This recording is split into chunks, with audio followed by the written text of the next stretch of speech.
tidak disimulasikan. Jadi saya minta kepada seluruh departemen,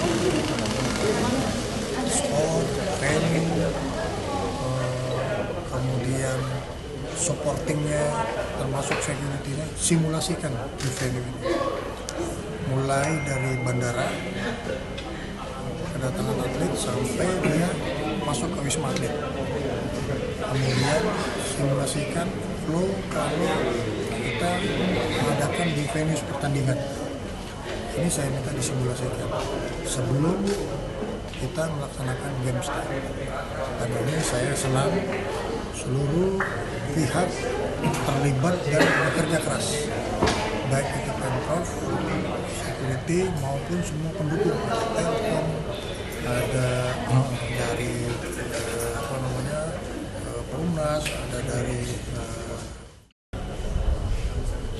penataan dari lingkungan, kemudian mekanisme penempatan logistik, dan juga mekanisme dari persiapan para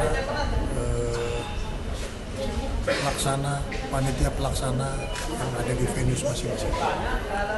Selama di lockdown harus logistik bisa keluar masuk, tetapi sudah menggunakan Bangtin Pass sehingga tidak semua orang bisa keluar masuk.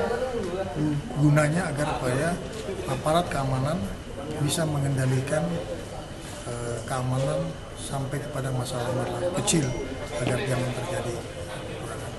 Saya juga sudah mengecek bagaimana LRT. Itu sudah kita coba, waktu yang tersedia 45 menit, dan itu Menteri Perhubungan mengizinkan sama-sama dengan Pemprov itu melihat semua apa kekurangan teknis yang masih perlu perhatian. Dan saya senang seluruhnya kompak, semangat untuk menjalankan tugas. Saya kira itu. Ada catatan.